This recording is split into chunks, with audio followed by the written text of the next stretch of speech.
to do multicolor. Sorry, I'm also watching Jamie fix this in real time behind us. So the live stream is now up for anyone concerned.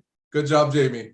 So now we had multiple machines from Bamboo that could do multiple color. And once those were popular, it was also, we were starting to see like some energy then put back into the systems that already existed, you know, like the MMU from Prusa and the palette and 3D Chameleon and some of these other cool systems. So we really wanted to get some people's opinions and thoughts on it and to share that with our readers, because even though it's been in the community for a long time, it's just now like hitting this huge surge of popularity. And we thought it would be good to have a guide on that. And I'm just so happy with how it came out. Well, Courtney will talk more about that later, but I'm really happy with how this issue came together. Awesome. So yeah, it seems like we were live streaming. I still can't see it on YouTube myself, but oh, there it is. There it is. There it is. It's just very small. Okay. So everything is working technologically, and all that YouTube missed was a bunch of our little waffling up front. So no big deal. But just to recap, Make Volume 88 is on newsstands now. It is our 3D printing and digital fabrication issue. You can subscribe at make.co, or you can grab it from the Maker's Shed, and also come hang out with us on Discord. And with all that said, for the second time, for the benefit of our live streaming audience, I think we're ready to jump in with Courtney Blum, who is going to be talking about multi-material printers and more.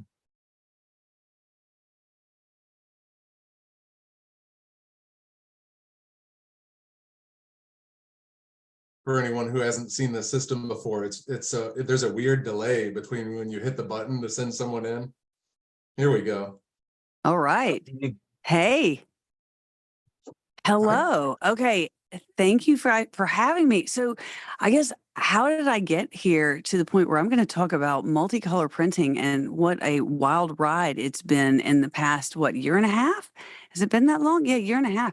So first of all, I was going to say, this is my first time writing for Make. And I have to say, if you are not subscribed to the physical publication, this thing is great. And there is a lot to be said for having something that you can hold in your hands. I love a PDF, but boy, it's a great magazine. So I really like it. But let's see, Caleb, you and I had met at MRF last year, the Midwest Rep Rap Festival. And you said, hey, would you be up for writing some articles? And I said, yeah, get in touch with me. And then I ended up writing two, and I had a lot of fun writing them. But so let's talk about multicolor printing, because we really have taken just like a huge leap forward, and it's going to be what happened historically.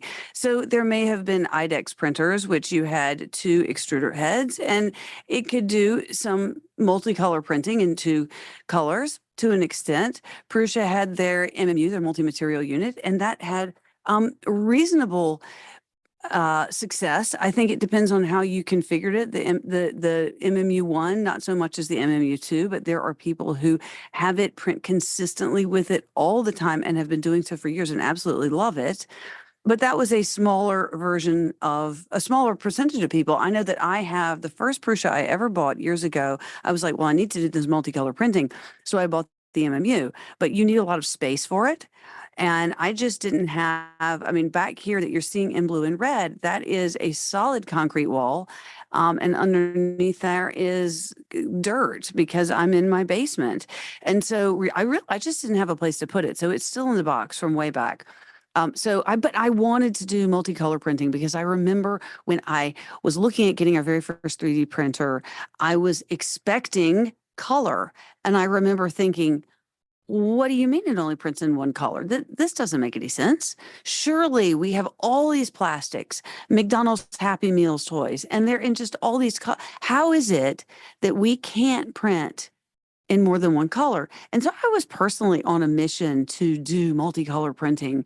And so one of the things that I was quite interested in was the Mosaic palette, because the Mosaic palette was something that you could get, and it was sort of a small box.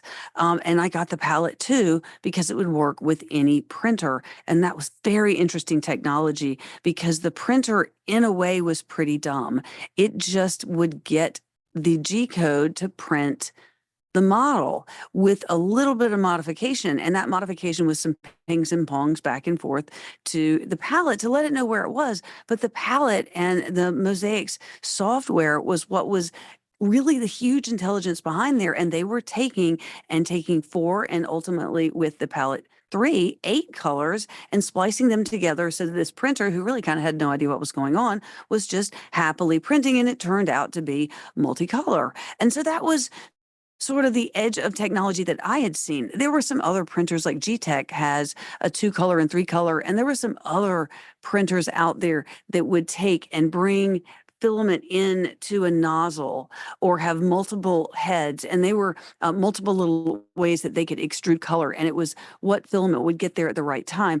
And that was interesting. I personally never had any success with my G-Tech. I know I, in frustration, gave it to a friend who was insistent he would get my G-Tech working, and I never saw a print from it. So I don't know if he's still working on it. There are some people, again, who have had great success with them, but my experience wasn't so much.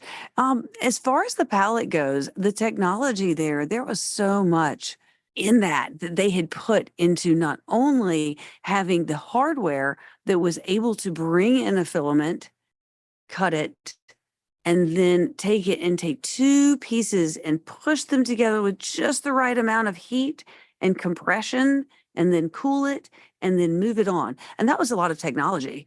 And I was like so excited to I tell you what, standing in front of a palette 2 or a palette 3 and watching it work is really neat. Can't do it for long because it's pretty loud with the big fans going, but it was fun. It was fun to watch it. And then you would get these models that would come out, and suddenly it would be printing blue, and then it would be printing green, and it was exciting. The reliability, unfortunately, was not to the level that we are seeing today.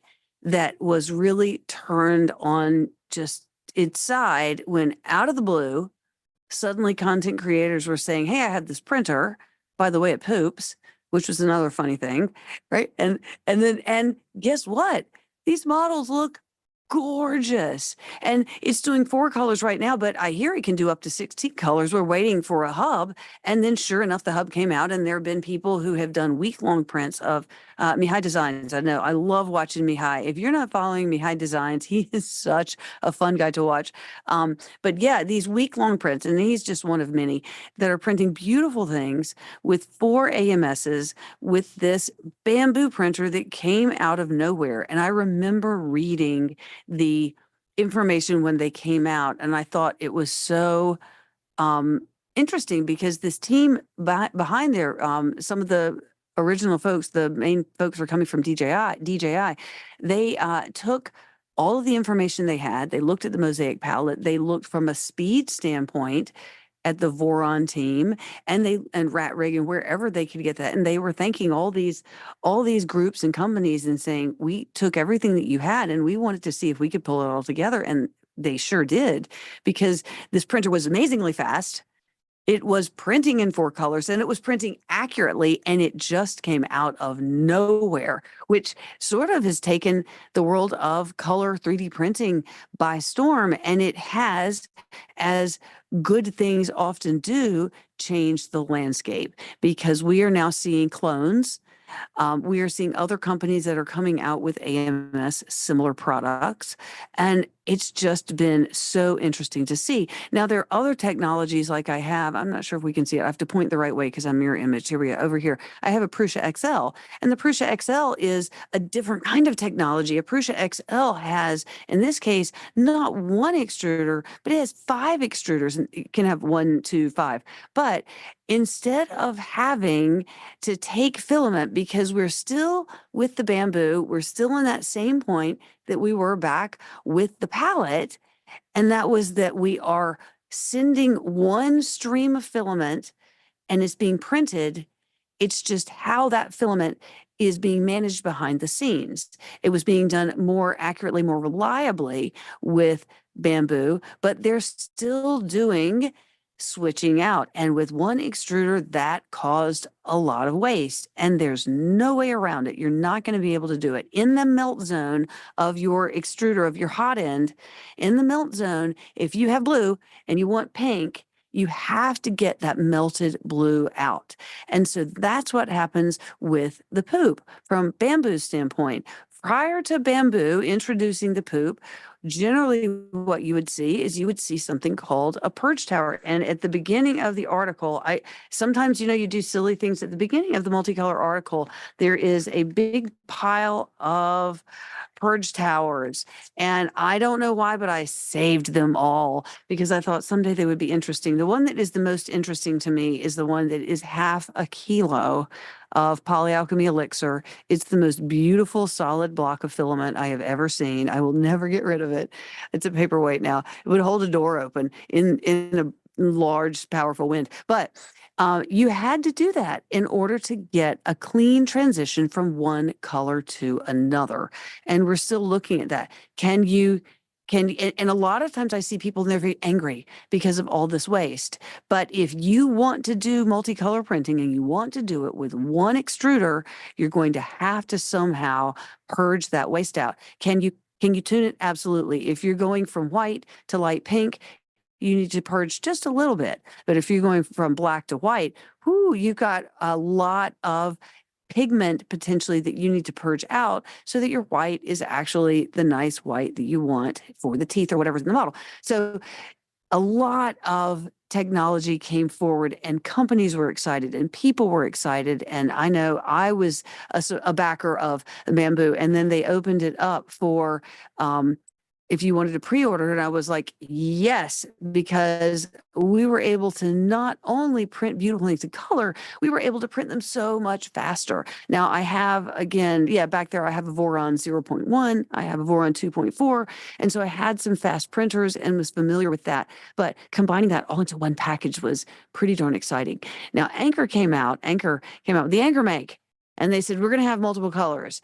And unfortunately, recently they have come back and said, we've not been able to get that multicolor technology to a point that we feel like we can release it. So we're looking at a lot of clones of the Bamboo and similar technologies that, just like Bamboo, piggybacked on all of what was developed before, which is great. That's what we want, right? In this maker world, build on what's been brought before, with legal and, I'm not going into that, but the different option that we have is multiple extruders. So I'm pointing to the Prusa XL because we don't have all of that waste. So that's another path to look into. And the reason we don't have a waste is because I've got pink filament in this extruder and I have blue filament in this extruder. When I'm done with the pink, I stop printing in pink and I move in with the blue and I print with the blue, and then I come back with the pink, and I can do that with as many extruders as I have. And there's some other potential technologies that are in the works. I had a Cetus too. Cetus was really interesting, and they were able to change color every centimeter with some magic inside of the nozzle, which was also cool. But it's a very exciting time because we've taken a huge leap forward when it comes to multicolor printing. And yes, we still have waste. And yes, there are a lot of things that need to be done to work on that. But I think it's going to be just like AI, but only maybe not with as much craziness around it and people weren't. But I think we're going to see I think it's going to be, I'm very excited for the future. So that's my little, I have no idea how many minutes I talked, but do you all have any questions for me? Well, you're great, Courtney. We're ahead of schedule, so don't worry about time. Okay. If you've got more, we'd love to hear, or we can definitely. You're doing great. Have you caught any rumors or seen anything about any more tool changing machines out there yet? No, have you? No, not yet. Okay, Sorry. not yet. I was going to say, what did I miss? But no, I think, the tool changing. So when I was doing research on this, so E3D had a tool changer and a few people had it that I knew of. And I thought, I want a tool changer. And this was before the XL was really available. And E3D sort of had it as a proof of technology, and they brought it out, and then it was not available for long. And so I will say, the Prusa XL is so let's talk about price point. Let's talk about price point, because that's another thing that Bamboo brought forward. And so I love my Prusa XL. I try to be 3D printer agnostic.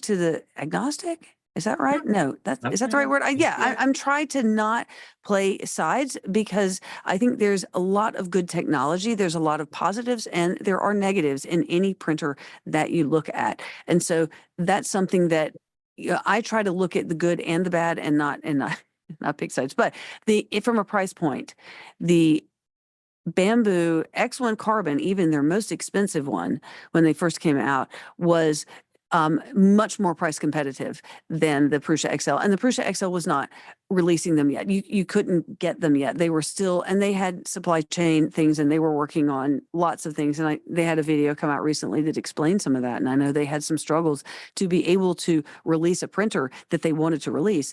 But then Bamboo played the game where they said, we have another release. What is it? Oh, it's the same thing, only less. Right? Because people were wanting to jump into multicolor printing. They were wanting to jump into fast printing, but the X1 Carbon at $1,200, $1,500, I can't remember. Oops, I forgot whatever it is. It was $1,000, and they got it down with the P1S, and they've gotten it down where originally we were all like, this is a skeleton. They just tore stuff off the side, but they tore stuff off the side and they said, you can make your own side. If you want it enclosed, just, you guys are makers, do something cool. And then we were like, oh, okay. So it's a feature. And so that was a lot of fun, but they really reduced the price. And then again, Bamboo said, there's another release coming up. What in the world can it be? And they released an entire different AMS system. And they said at the very beginning, I love, if you don't watch Brian Vines and you do 3D printing, you are missing out. BV3D. Brian Vines is such a great guy. And he said, he was talking about the Bamboo, I think it was just the A1. And he said, and he said on their website, it actually said, we'll never release another bed slinger. And then they released no more bed slingers. And then he said, I think they meant 2 more bed slingers. That was it. But it was able to bring the price to an even lower point so that more people could jump into multicolor printing. And that's what we want. We want to enable people to do this. Right? Isn't that the goal? To get a machine that is reliable in the hands of people who are interested in stepping into 3D printing. But if I had to spend $1,000, I might not have gotten into 3D printing. Yeah. But if I could spend significantly less and get multicolor printing in the process, I think I would have put it right there on that credit card. Yeah, it's a whole different game now, isn't it? Well, before you run out of time, why don't you tell people where they could find you online, Courtney? Okay, where they can find me. I am Filament Stories. And by I mean we, the team. So I am Filament Stories everywhere. Instagram, TikTok, YouTube, Facebook. We publish on all 4 of those platforms. We publish up to 30 times a month. We primarily do short form content. And that's because I want to bring the story of filaments, one filament at a time. I started Filament Stories because I got so frustrated because I was like, I can't see what the filament looks like. Why is it just, I love the side of your spool, but I want to know what the filament looks like. And so we do up close personal looks at filament so that you can make a decision if it's something you might want. And I have tool tips and whatnot. And we also have my daughter come on because from time to time, that's why I started 3D printing. My daughter is blind and I found out that I can 3D print something that I can't adequately explain and show it to her. And I waited until she was ready. And then she said, yes, Mom, I'm ready for you to tell the story. And so now she comes on to Filament Stories. And apparently everyone loves her. They want to see her more than me. But so that's our story. We're everywhere. TikTok, Instagram, X, Twitter, Twix. I like to call it Twix. Anything else? Have you seen our authors Joan and Rich also do a lot of 3D printing, and they have geometry and calculus and trigonometry books, and they actually have they've also been 3D printing things to help blind people learn math, because like if you can't see a graph, like how are you supposed to understand it? But they've been doing a bunch of like tactile things. So if you haven't seen their stuff, Joan is here and says hey. So maybe you guys know each other. Absolutely. I met them the first time at IRF 2022, and I kept getting pulled away, and I kept trying to get back because I was a math major. I ended up doing software development, but a math major. My mother was a math teacher. My father was a scientist. That was just, I was right there I just wanted to touch it all. I love what they're doing. I think it's amazing. And it has been on my list for a long time to connect with them and see if we can do something together. But yes, they are doing absolutely wonderful things. Well, good news, As a because sighted or not sighted person. Pardon? we'll be seeing, we'll have our we have our after party after this, and you'll be able to see Joan there, and we'll be able to all talk about all this stuff and get together there. So you'll have another chance to get together. Thank you, Courtney. I Thanks. want to introduce our next guest, continuing the 3D printing theme. Our next guest is Elise Ferris. Elise wrote about how to finish PLA to be smooth. And here's Elise. Hi. Hi. How's it going? Oh, I am fine. How are you? Thank you for having me. I've never done anything like this. I can't remember how long ago Caleb, I don't remember, reached out to me on Instagram or TikTok. I can't remember which one it was, and said, "Hey, I follow you and like what you do. Would you be interested in writing an article for Make Magazine?" And I was like, I mean, it can't hurt. Why not? So yeah, here I am. And yeah, so I feel like I'm not as like cool as Courtney. Like she has all the like the 3D printers, and I have 3D printers. Mine are more like the Creality. I have like the Ender 3 Pro Max, and I just print with PLA Plus now. And so I get all mine all nice and smooth because I don't print with multicolors, because I just saw in that photo, I do a lot of painting after I smooth all my prints. So I need everything really nice and smooth. And there's a lot of processes that people can do. It's kind of like teach their own. If you've read in the article, I start with Bondo spot putty, and I mix it with acetone, and it's nice and like paintable, and it gets all those little lines, and you just sand them off and get them gone until it's ready for what's called filler primer. And then usually it's a lot of sanding, like my shoulders and my back. Like it's just, my chiropractor loves me. I don't necessarily like him, but yeah, no, he loves me. It's a lot of sanding, but until everything's really nice and smooth. But one of the things, I wish I had an example that can happen when you 3D print. Sometimes you can get a defect, or you have to print in like something humongous and you don't have a massive printer. You can get like seams from when you have to like weld them together. And if you have a really big seam, I use something a lot bigger. It's honestly used for cars. It's called Bondo Body Filler. Lily has a car on the front, and it's much bigger, much stronger. It's a 2-part epoxy, and you can't hand sand that. Well, I guess you can. Props to you if you can. I can't hand sand that. Really that's hard. Yeah. Oh my gosh, yeah. So yeah, that's where you pull out the big guns with sanders until it's nice and smooth, and then you can start the process again of, So how did you get? Now I found you on TikTok, doing cosplay on TikTok. Yeah. How did you get into building your own cosplay and 3D printing and stuff like that?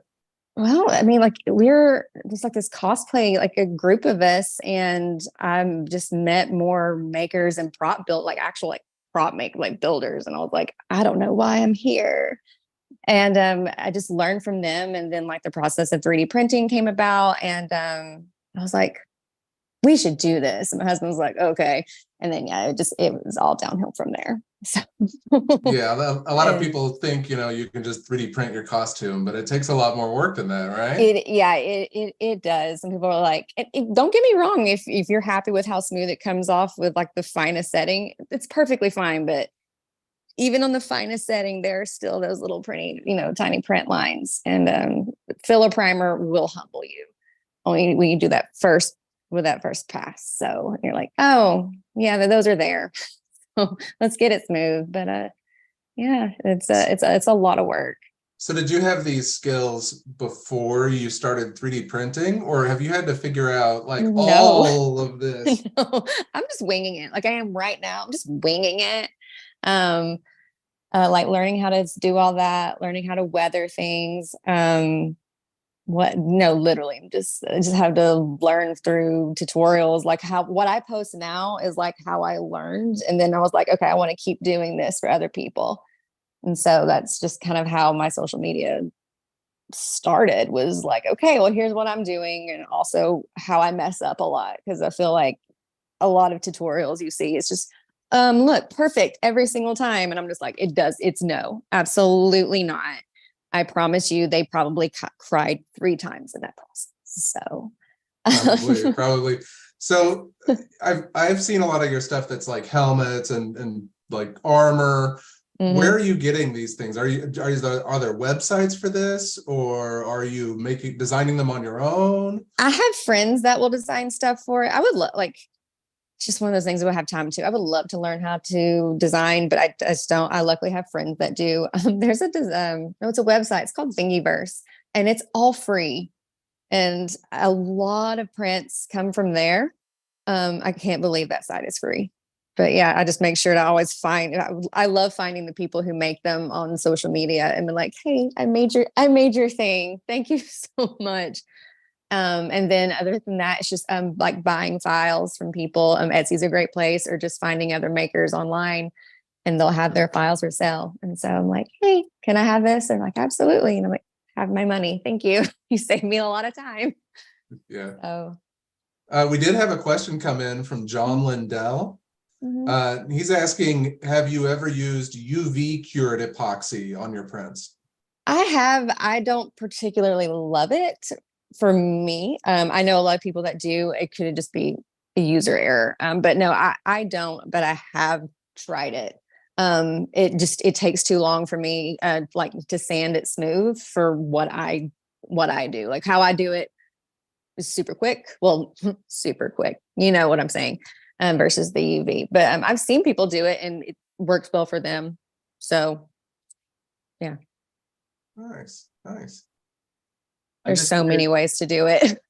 At least the piece in, I mean, first of all, let's see the helmet that you've been flashing it around briefly, but can you just kind of I mean, I have like so many things. I was like, I don't even know, but yeah, no, this was how many, I don't remember how many years ago. This is my X-Wing pilot helmet. This one's mine. My husband has one too.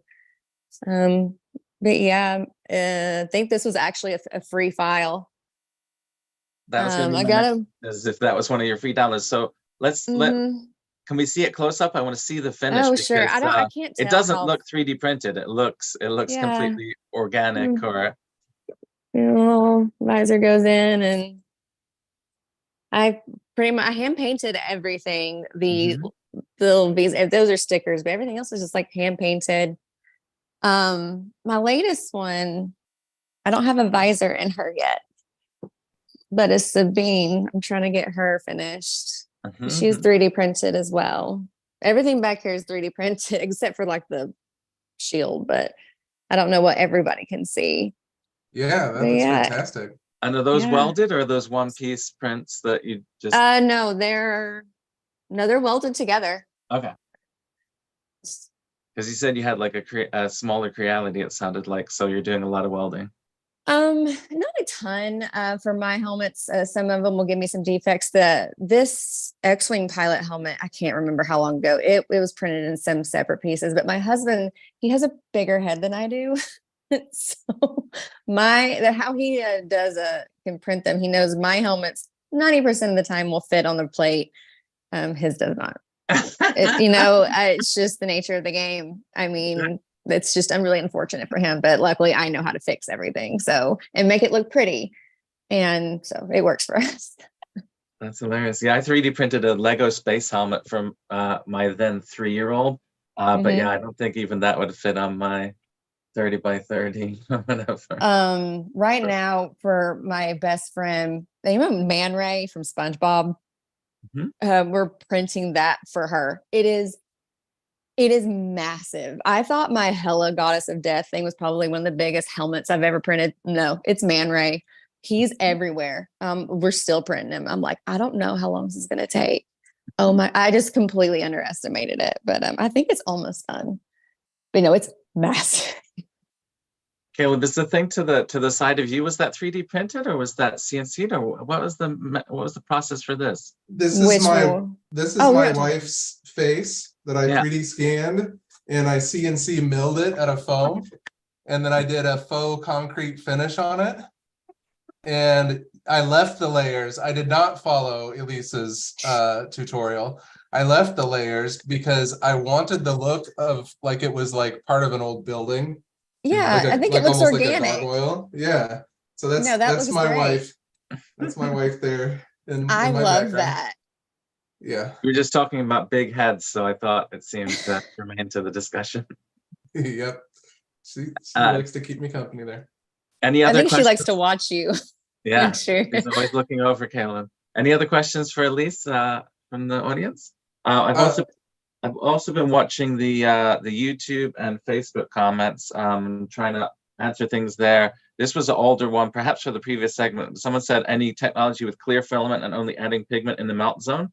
Actually, this printer right here does that. It's discontinued, but it still technically does that. It's basically like an inkjet printer where it adds color to actually white filament, not clear. But it comes out kind of washy looking. It's not the greatest, but technically it's multicolor by definition of multicolor, the words. I've Is that used the clear XYZ filament one? once. Exactly, yeah. So to be super technical, it prints on the layer after it deposits it. So Really? it's not actually adding pigment to the melt zone. That's a really good point. I forgot about that. Yeah. All right, let's see here. Just a lot I've of only people saying used- hello. I've only used clear filament once, but I never thought about adding color to it. I didn't need to add color to it at the time. But no, that was interesting to print with. Like it needed a lot of different settings. I feel like I don't want to print with it again. Clear filament, yeah. Yeah. Well, let's see here. We posted a link to your Instagram, but if you want to tell people who are on other platforms who can't see that link, where they could find you. I am Lacey May Cosplay on Instagram and TikTok. You can find me there. You can watch what I build. You can watch me do silly videos, and you can see my cats. They're mostly a lot of people just want to see the cats. They supervise everything, and I have one right here on my side doing it right now. So. Oh, let us see that cat. We got to see the cat. She's kind of you gonna come here? She's like a little princess, and so she doesn't want to be. She's literally circling me like a shark. Moxie, are you gonna come here? It's just more reason to have to go. She just went up the fireplace like Santa Claus. It's fine. Don't worry about it. Just awesome. Thank you, Elise. No, thank you. Our next guest is Charlene Gonda, who made the pixel clock, also featured on the cover. And if we can bring Charlene in, we can't wait to hear about this project. Hi, Charlene.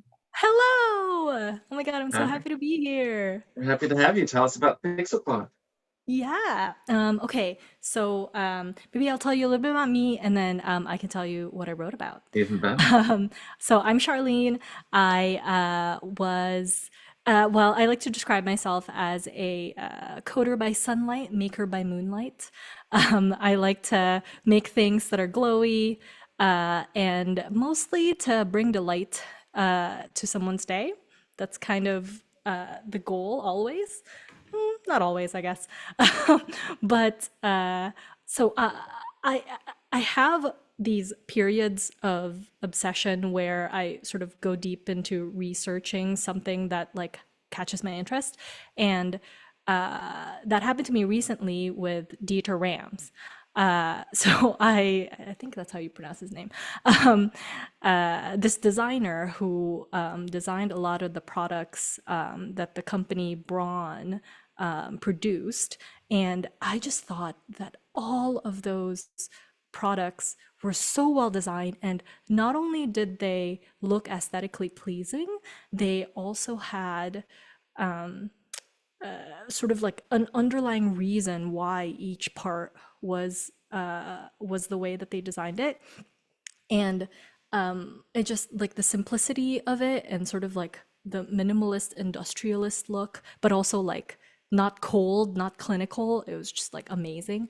So if you haven't, seen any, I'm sure you've probably seen their designs. You just didn't know that it was like brawn or like designed by Dieter Rams. Yeah, so I sort of went into that rabbit hole and I got really inspired. I was like, man, like this is the kind of design that I really want to aspire to. And so I ended up making the clock that that is shown on the Make magazine. So the fun story about this knob is that it's actually from a drink bottle. And I had been hanging on to it because I'm sure that all of us have just a bunch of items where we're like, I'm going to use this in a project someday. And it actually happened. So it made me super happy to get to use this beautiful shiny knob.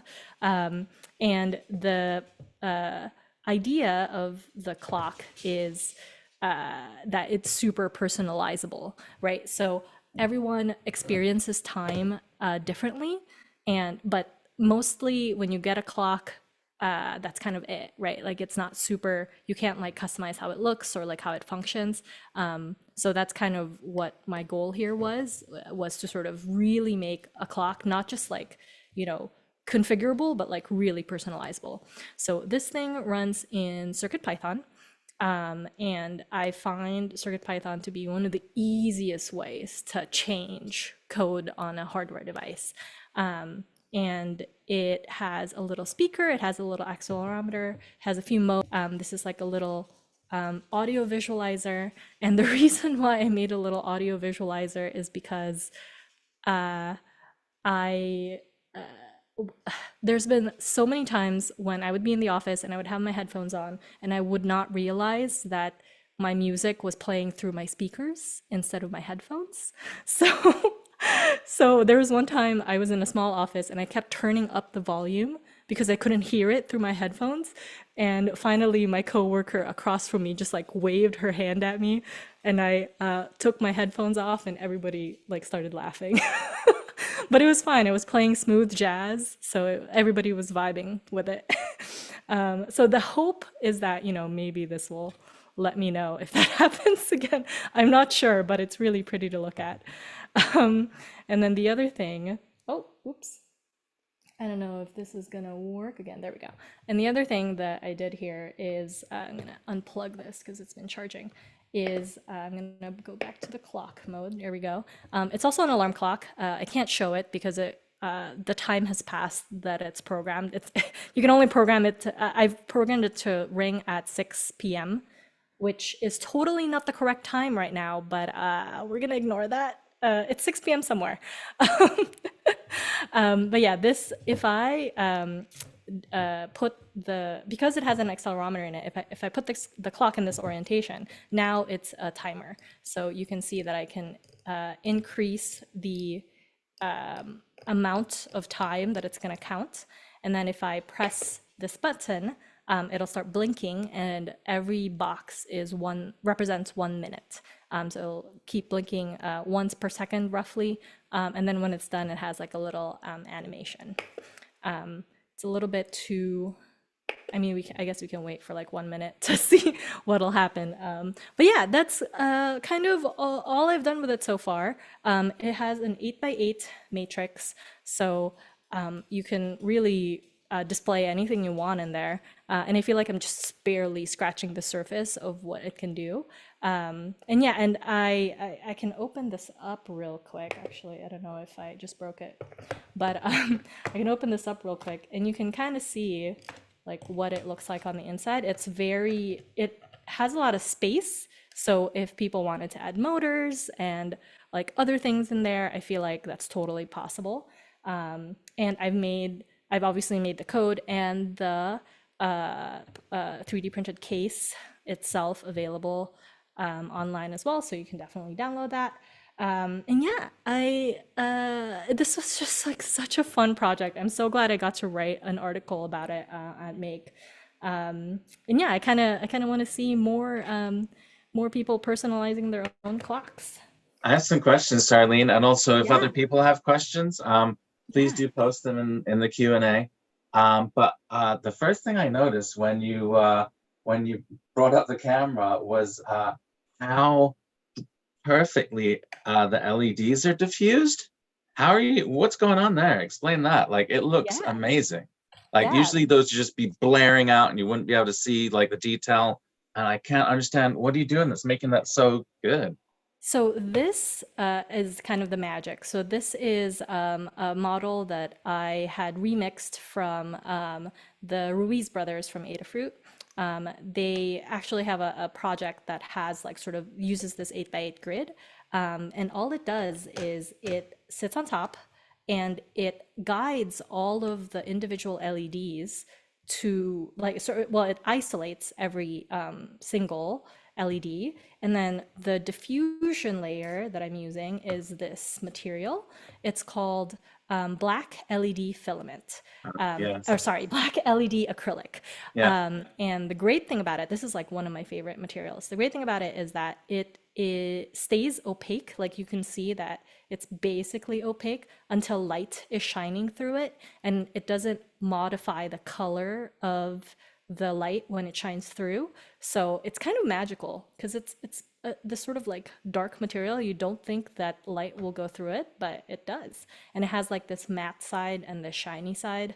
I end up using the matte side always. But yeah, I love this thing. I love like this material. Yeah, it looks incredible because I don't know if I can like find an LED real quick to show off like what would usually happen, but usually when you have an LED, it's gonna like blare and just like overload your camera kind of, and the way that looks is just so refined. It looks like a sort of OLED display instead of like a bright RGB LED that's just kind of blowing out the camera. So that's incredible. Yeah, I Um, am super happy with how it turned out for sure. what did you say the microcontroller was that's inside? It's an RP2040. I don't think I actually mentioned it, Oh, but it's an Adafruit microcontroller, and it's, I don't know if you can see it. Oh, I guess you can't. But it's one of the pink ones, and I love it. Maybe it's not. It looks like it's. Oh wait. I think it is. Okay, I can't see. Oops. oh, we lost It's just video. yeah, it's just my other camera. But yeah, it's definitely like a very capable little microcontroller. Sorry, it's not. It's an RP2040 prop maker feather. It's the prop If that maker. makes That sense. comes in Yeah. pink as well. I thought they made the No, regular. yeah, I think I originally made it in the pink one, but it's Yeah. not the pink one. I lied. I'm sorry. No, it's a prop maker featherwing, and what's great about it is it has a way to play your audio. Like it has a really easy way to connect a speaker to it, and it has a built-in accelerometer. So I felt like it was such a good sort of like use case for a project like this, because then I didn't have to deal with like wiring up some extra stuff. All I had to do was, it also has a Stemma QT port. So all I had to do was connect an extra real-time clock to it to make it, a clock, a somewhat accurate clock. And then I attached a microphone to it as well. So a very, very handy, very capable little microcontroller. So the spectrum analyzer that you were showing off earlier, that was actually happening from a microphone from your voice and the ambient noise right now? Yes, correct. Oh. That is this one. And yeah, so the microphone is actually up here. And yeah, it just happens. It's like, stop when talking. There you go. That's awesome. I have something like that up here. I don't know if you can see it, but I have a similar thing happening behind me. Yeah, it's like kind of awesome to just like as a visualizer, like I just love Yeah. looking at it. I mean, that's kind of like, I want this thing in front of my face so I can enjoy it, but I put it back here so that people can see it, so that, it's more fun. It's more interesting for other people to watch it. And also, like, am I frozen? Clearly I'm not frozen because this thing is moving. And I don't know. So many people, like, Oh, I got so much feedback on it that now I leave it behind me, and I'm sitting here listening to music and I can't see it on the camera. Sad. Well, I'm gonna cut back here because my other camera hates me right Caleb now. pointed out in the comments that he said if you look closely that your necklace is covered in LEDs. Is that something you made as well? Yes, this is actually one of the latest projects that I made. I can show you real quick. Well, no spoilers, but yeah. Yeah.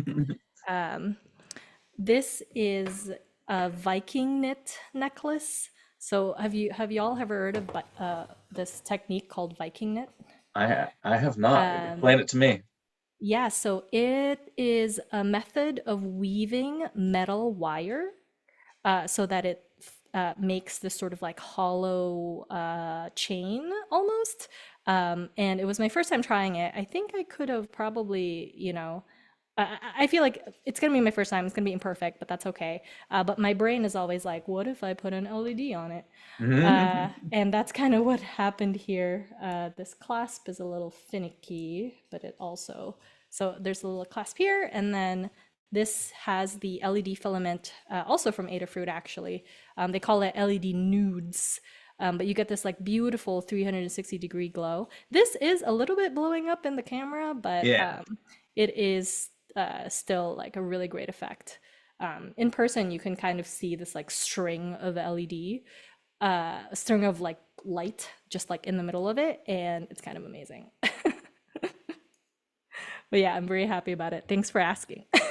Yeah, it's gorgeous. It's always fun to see. I remember last year in New York at Open Hardware Summit when I met you in person for the first time. I think you just came up with this like box of like glowing items, and it was just like 20 different like artifacts of glowiness. It was like I was a dealer with It like was my trench exactly coat, like and I that. was like, "You want to see It was some exactly LED?" like that. You had this like awesome little like case of little LED trinkets and That was a fun treasures. party. Mhm. That was a fun party. I just want to give people another chance to ask questions. We're getting a surprisingly few number of questions today. I've got Let a me just check. question. Yeah. So I found you independently of David, like last year or the year before, or whatever you did the ring.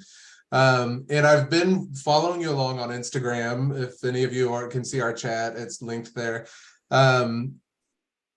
What is your background? Because your work is all so beautiful, and it all seems to have this design sense that's so solid. I don't even know exactly how to describe it, but it's just solid. Like it seems like you have a vision and you're delivering it like so much better than I ever could. What is your background? How did you end up with this? Thank you so much. That's such a nice compliment. Oh. I don't have a background. I briefly so I'm a software engineer. And I briefly on my third year or junior year of college, I thought that I might switch to design. Like that was like the one time in my life where I was like, maybe I need to do this because I had always been interested. I took a few design classes, and I love learning about it just like on my own, like even now. And yeah, I guess I love to learn about it. There's a question on YouTube, which was what was the programming environment, which I believe the answer was CircuitPython, but maybe you could tell us a little bit more about that and how it's different from traditional Arduino C++, and if you have a preference and why. Absolutely. Sorry, I had to readjust my camera here. No. Yeah, so CircuitPython is essentially this thing that makes it so that you can run Python, this framework, which makes it so that you can run Python directly on the microcontroller. So you don't have to compile code and then like package it and put it into the microcontroller. There's just a little Python interpreter in the microcontroller itself, and then that allows you to write the code. And they made it super simple. All you have to do is connect your microcontroller to a USB port in like a regular laptop, so you don't need any sort of special tool chains installed or anything like that. It just makes it super easy to get started. And that's kind of why I love it. Awesome. Any other questions for Charlene? Do you have a favorite microcontroller board for your projects? Just came in from YouTube. Oh, that's a great question. I don't really have a favorite one. I mainly the entire Adafruit library, maybe. Does that count as my favorite? If it can be run on CircuitPython, I'm probably gonna try and use it, especially if It it's sounds like small. all the ones you mentioned so far were kind of Adafruit feathers, though. Is that true?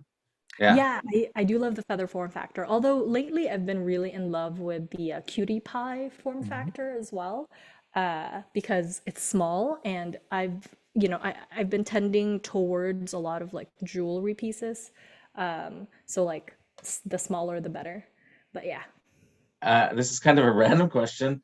Is Charlene into geometry? I am definitely into geometry. It was Oh, my well, best it's not math random. class. And also, Algebra, not so much. you'll have to talk to Joan in the after party because, as I mentioned, and I'm shamelessly plugging yet again, Joan wrote a book about geometry for Make. So we'll have lots of math talk in the after party. Yeah, that's gonna be fun. Awesome. I think that's all of the questions that I see on YouTube and on Zoom and on Facebook. I got like so many things open here that I'm trying to check. But yeah, I think we are good. Where can we find you on social and everything, Charlene? Yeah, so I have a website that I haven't updated in a while, but I will this year. It's called charlene.codes. So my name, CHARLYN.codes. And then otherwise, most of my updates go on Instagram, instagram.com/Chardane. Awesome. Thank you so much. Let's bring Thanks, in our y'all. final guest. Hi, Charlene. Let's bring in our final guest, Deborah Ansel. Deborah's project was the soft companion robot. Very excited about companion robots myself, and the softer the better, I would say. So welcome, Deborah. Thank you. Thank you. Speaking It's of good. LEDs. Yeah, I don't go anywhere without them. They're my constant companion. I was explaining backstage, they're kind of my security blanket. I like knowing things are lighting up. And I've certainly been doing projects with LEDs for a very, very, very long time. A couple of them, in fact, don't remember if I think this may be project 8, 7 or 8, published in Make. I think some of the earliest, they all have LEDs. That's the unifying theme. And a couple of the earlier ones are in the back. In the background there, you can see the LED rainbow, a weather rainbow, and 2 versions of the orb project, which were in there. So everything has LEDs. This one's a little bit different because for the build in the article, it involves motors. I like to use sensors, but I actually rarely use motors. No specific reason why, I think. Just I probably because my builds draw enough power with the plethora of LEDs, and motors are known to draw a bit of power, and most of my builds tend to be wearable or portable. So, robots I don't think of that way, but these are wearable, portable bots that I build, these soft cuddly companion bots.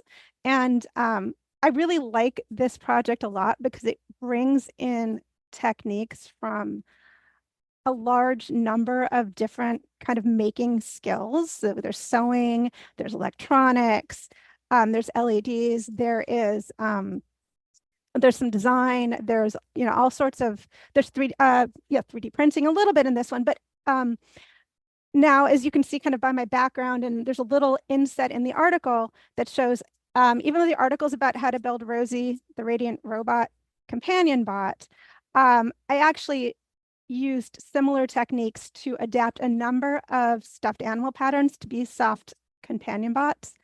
And when I first started, like when I pitched this project or when I suggested it, I said I could do this 2 ways. I could write an article about how to take a sewing pattern, a stuffed animal sewing pattern, and adapt it to become a companion bot, or I could write a how-to on a specific piece, but there's absolutely no way to fit both of those in one article. And frankly, and so we opted for that. Well, let's pick the simplest of the bots, and so other people can make it. Because I've had a really nice response to it, and I hope other people will attempt to make a bot. And if, just as an aside, if you're, a lot of people may have the sewing skills and not the electronic skills. A lot of people may have the electronic skills and not the sewing skills. I will say that this can be scaled down simpler and simpler and simpler. Charlene didn't show one, but had a beautifully done minimalist soft bot robot that had just one little servo motor and it waved an arm and it was just this little square kitty. And I hope you can ask her about it in the lobby afterwards. And it had just like, I don't think it only had like one light and just one little arm that waved up and down, and the effect was amazing. So you don't need to go to great lengths to, to create a plush companion bot that looks amazing. I actually didn't start sewing until, like, just a little background. Yeah, I was a science major, and when I was little, my mom tried to teach me to sew and I was never interested, and she laughs now because I actually spend a lot of time sewing to integrate it into my electronics projects. So that's been, and I learn as I go. And the only way to learn is to do it. And the nice thing is, and my fallback when creating these projects is, if it's lighting up, nobody's really looking at the details of your stitching. So there's a benefit to putting LEDs in what you sew. So let's see. I think I'll do a little bit of a show and tell. And I can't see the chat, so if any questions come in, I assume you guys. I'll feed you the questions. Just you focus on, just yeah, keep okay. going. Thank you. So, so the background is, again, I started actually. I've been integrating LEDs into soft projects and wearables for a while. A couple of projects, I've actually had 2 LED handbags in make. One a long time ago and one fairly recently. And I'm not quite sure what inspired it, but the first, oh yeah, oh, thank you very much. I'm not quite sure what inspired it, but I think, I take it back. I do know what inspired it. Sorry, it's in the first paragraph of the article. I'd like to give a big shout out to Angela Sheehan, who goes by the Jella online, because she made a soft companion bot named Nova. And Nova was kind of, and I've seen Nova evolve over time, and it's adorable, and she does an amazing job with it. And she uses it in her work with kids and education, and they love it and they interact with it.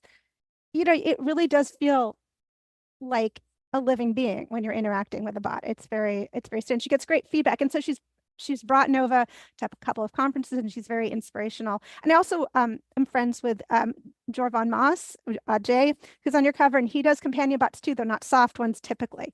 And his are very realistic and cool. So they were big inspirations for this. And I wanted to do, but again, I'm not big with motors, but once I saw Angela and her soft companion bot and how, that motors integrated into kind of a plush exterior made it look so lifelike, I decided to try it. So let's see, the first one I did actually was just LEDs and nothing else. And if you can see the octopus hanging on the back wall, that's Discopus. I did not name it. Somebody came up with that, but I love it. And it's got, it basically was, I took an existing pattern. I bought a pattern. You can buy some great stuffed animal patterns on Etsy. So I thought I would make an octopus. And I had been playing around with armature wire, which is very flexible, bendable wire, which lets you, so that's why he's actually, you can pose Discopus and he'll stay in whatever position you put him in. So right now he's just hanging on my wall. And I got to put a pitch plug in for the reason Discopus's LEDs look so good is that it's illuminated by a pixel blaze controller, which, and as are any number of the projects behind me, including the orbs that were in Make magazine, they make everything look good. So the LEDs are mapped to the position, not in 3D. Obviously, if I change the pose of the arms, it doesn't quite map to that, but I wish it could.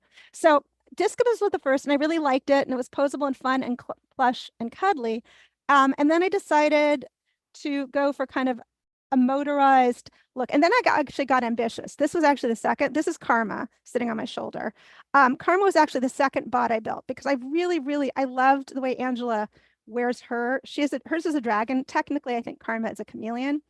That was why I named it Karma. So I found a wonderful designer who is also credited in the article named Sholi Knight, who creates patterns that some gives away many for free and some that you can buy on her website and on Etsy. And she had this shoulder dragon pattern. And I thought, well, let's, that's perfect. That's already, I don't have to adapt anything to sit on my shoulder. Let's just buy this pattern and see what I can do. And so the first thing I did was actually I didn't jump right into, because I had to adapt to the pattern. So the first thing I did was kind of try to sew it and this is a good tip for any pattern you'd like to adapt from a sewing pattern to something with electronics embedded in it. So I tried to sew it more or less as is, just the basics, just to see how the pattern would look and how the sizing would look. And this was actually kind of my first attempt. I left off all the pattern's adaptable. You buy a pattern, there's lots of different options. So I sewed the most basic version, which was a snake. And the one thing I did do is, knowing I'd have to leave space to access the electronics, I always try to work a zipper into these projects. I did actually put a zipper in this, and then, but it's not actually stuffed. So yeah. I don't know how, hopefully this is like PG-13 enough, but everybody said, yeah, it kind of looks like a sperm. And I said, yeah, it kind of does. We were all thinking it. Sorry. So, but once I got this, I kind of saw how it was going to work, and I had a template for which I could see how much electronics I could fit inside and all that. So then I sewed Karma. I'll try to keep track of time and how I'm doing here. So Karma has a few of the features that made it into Rosie too, and so I learned a lot from sewing Karma, though this was a much harder pattern, obviously. So a couple of things. So Karma has I put a row of LEDs using these LED strings in the what do you call this? The spikes along Karma's back. There are a ton of sensors in there. One thing I discovered that was really, really nice is, things are more fun when they're interactive. So I found these super cheap capacitive, this is a row of 4 of them, but so these super cheap capacitive touch sensors that, I know a lot of boards have capacitive touch pins, but this is nice and easy. It has a nice big surface area to work with, and you don't have to worry about whether the board's pins are enabled for capacitive touch or not. And it's super, super sensitive, and it operates through fabric. So I put, I have to remember which pod is, I put a capacitive touch sensor, also in Rosie, but in Karma's paw. So if you touch, let's see, which one is it? Must be this one. Of course, now I'm live camera. All right, let me see if I can find, well, there's one in the head. So if I pat Karma's head, I don't know if you can see, it changes the patterns going down her back. Can you see that? So if I pat her head, and there's one in one of her paws somewhere that I'm clearly missing. But the other thing that I did, so the capacitive touch sensor in the paw made it into Rosie's design. And the other thing that I did is I learned from J. Jarvan Moss, who told me about this person sensor that I wanted to make it interactive, and I didn't want you to have to touch it. So it'd be fun to take, because if you're wearing a robot out, you don't necessarily want you want people to interact with it, not necessarily come up and touch this thing that's on your body. I mean, it depends. If you're with friends, fine. If not, so inside the face, you can see, actually, sometimes you can see if there's a person sensor. See, the nose lights up green, and it's a little camera sensor that's only $10, made by Useful Sensors. And I mean, which is amazing. It's got built-in technology. It will detect the face. It does all the processing is built into the chip, and it's an I2C device that basically just passes back information. It identifies, I think, the 7 or 8 closest, i.e. largest faces in view, and the coordinates in which those faces are. So you could adapt that. Now it's a $10 sensor. It's not perfect. It actually has facial recognition, which I tried to use, and it works. It is somewhat, but not great. But the facial detection is pretty good. So for example, you can see that depending on which side of Karma's she detects the nearest face, that ear lights up. Now there's a lot of faces on my screen that she's seeing right now, but so that feature also made it into Rosie. And also so Karma has just a couple things. If Karma doesn't see a face, her head moves up and down and around, so it'll start. And then when a face does show up, so when a face does show up, the head should stay still, and then the tail should start wagging, if I get this right. You can see the tail. So there's a servo motor in the tail. So this was a really, really fun one, but way too much work to write an article about. So I tried a couple different other patterns to see what would adapt to, just to see how they'd work and what could adapt to a simpler bot. And you can see, this is Beacon, who just has LEDs, but this is everything I'm showing you is adapted from Shoaly Knight's patterns. So Beacon has a touch sensor in both hands. If you touch one hand, the pattern change, the color, this one's the color changes, and this one, the patterns change. Like where is it? Sometimes they slip around. Oh, wait. All right, it's in there somewhere. But Beacon's got LEDs in the head and ears. It doesn't move, but I did have to adapt the pattern. Well, so this was part of what I was going to talk about in the article. If I were going to generalize it, is as written, Beacon's pattern had a separate head and body piece, but to get LEDs in here and the batteries in the body, I had to connect the, had to make a pathway from the head to the body. So that's something, if you build a companion bot by adapting a sewing pattern, something to consider. You want to leave pathways throughout, which I talk about with the Rosie project. Also, you need to leave a way to get access to the inside. So Beacon has a zipper in his tush, and there's a battery pack inside. Beacon is the only one of the bots who actually is designed to store the batteries inside as opposed to outside. So that's actually, I'm using an alkaline battery pack in here. I'm just for safety's sake, I don't love to put lithium ion batteries inside anything soft or potentially flammable. So Beacon has an alkaline battery pack, but the batteries are inside. All right. And then how am I doing for time? Am I okay? We've got about 5 minutes. Can I ask you a couple questions? Yeah. Yeah. So these are some questions coming in from YouTube. First one was, how thin does the fabric have to be to trigger the capacitive touch sensor? It can be pretty thick. There's actually some, the reason it's not triggering is mostly because I've lost it in there. You can actually have, this is fairly thick fleece. You can have fleece and some stuffing in between, and it triggers pretty easily. In fact, one thing I had to be careful with was if I had any wires running next to the sensor, and because it works, I think it's detecting an electric field. If the wires are too near the sensor, that can lead to a lot of accidental triggering. So you have to be careful to keep, current carrying wires far away from the sensors. And the other question was, I like this one. How do you come up with all the interactions for your companions, and how do you know when to stop? I don't know. I don't know when to stop. I usually, the thing that stops me is a new bright shiny object enters my field of view, and I start on something else. I do not know when to stop. And there's a lot of experimentation in terms of putting in the interaction, and you want it to be fun. And I have a real attraction to novelty. So I had never seen the person sensor before. So that's why I used it so much. I thought it was very, very cool. And I do like, I think it is very cool to, to be able to trigger action at a distance, either via Bluetooth or visual recognition. But yeah, there was some experimentation as to what worked and what didn't. It definitely changed over time. The nice thing is, again, these are kind of hollow shells like Rosie. You can, I tried different configurations of electronics and pulled them out and put different things back in until I kind of got something I liked in the design. So, and you can see Rosie has the same thing with Rosie's has the touch sensor in the head. So when you pat Rosie's head, oh, come on, really? There you go. Whenever we pat Rosie's head, she wiggles back and forth. And also, if she's not wiggling her head and the person sensors trigger, the ear on the same side as whichever the closest detected face is will light up. And you can touch Rosie's paw and change the LED pattern in her tail too. And actually, I'm touching this, I can feel it now through a layer of fleece fabric and a layer of stuffing. Yeah, these touch sensors are a lot of fun and super, super cheap. Like, they're really easy and cheap to use. So I've become a big fan of those.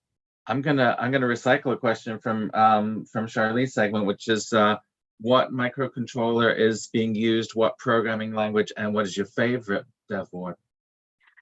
Yeah, like Charlene, I'm a big fan of CircuitPython for the simplicity, especially in a project like this where you're integrating so many different kinds of sensors. CircuitPython is designed to work with hardware, and there are libraries designed to use like so many of the, I did have to, I think, adapt the person sensor library because that had not been kind of translated into CircuitPython, or I found something and then took it a little further.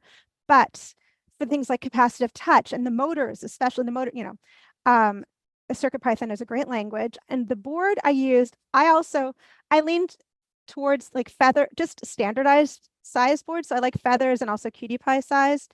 I love Cutie Pies and their ilk, like the Zhao, for small devices like wearables or that don't require a lot of pins or connections. These companion bots, I'll use Feather RP2040 because the Feather has built-in kind of battery connection, which is really nice. Makes it easy to plug in the battery. It has built-in battery charging if you wanted to do that. I didn't use that for these. Has a lot of pins, runs CircuitPython beautifully, and is actually it's the RP2040 Feather is really pretty inexpensive. So that was a good choice for this set of projects. Interesting answer. I thought you were going to go with Pixel Blaze as your favorite board based on the number that I can see in it the is my background. favorite board. I thought you were talking about this. No, no, no. Oh, I said which board did you use in this, and which programming language, and then I said what was your favorite microcontroller? Sorry. I have to retract. Yes. For this project, you can't run a motor off of Pixel Blaze, but yeah, for making projects look good, I'm a big believer in not reinventing the wheel. If somebody's got a library that does it for me, I'll take it. I don't, that's good enough for me. If I'll change it if I need to understand it, if I need to change it. But Pixel Blaze is great, super easy to modify. You can see it's so versatile. It's running, like 4 of those projects behind me back there, and Discopus, and yeah, any other number of projects in this room. So yes, that is my favorite board. You tried to trick me. What? As we can see on the clock over your shoulder, we're at time on your section, Deborah. I actually want to get all of our guests in here real quick, because what we like to do is a screenshot of all the panelists real quick. So if we can send in everyone for the screenshot, and everyone grab your LEs. I as soon as I saw that you had your Lux Lavalier on, I was like, oh my God, where's mine? I could have sworn it was on my desk, but my battery was being weird or something. So I think it might be somewhere else. I don't know where it ended up. Oh yeah, hold your magazines in the air. Oh, mine's in the other room. That's okay. If you got a magazine, if you got a project, hold your helmet, please. Okay. Oh, the helmet. Yeah. Yeah, that's way cool. Awesome. And I'll wait for Jamie to let us know that she got the shot. She got the shot. Awesome. All right. Now a really confusing thing happens. This is not the end by any means. This is just the first half. We're going to go into this next section, which is the after party, where instead of us just like beaming our words at you out there in the internet Zoom universe, we're going to have everybody get into the same Zoom room and hang out together. And if you're comfortable doing so, you can turn your camera on, unmute yourself, although do please stay muted unless you're saying something, and ask questions and interact with our guests. And so we'll be heading over there. It's a very confusing process. It takes a couple minutes usually, so just like, don't worry about it. We'll make it over there eventually. But I just wanted to thank our panelists, first of all, and then say, everyone meet me over in the other Zoom room. This is not the end. And so keep watching and keep hanging out, and we'll see you on the other side, hopefully. Thanks, everyone. See you there.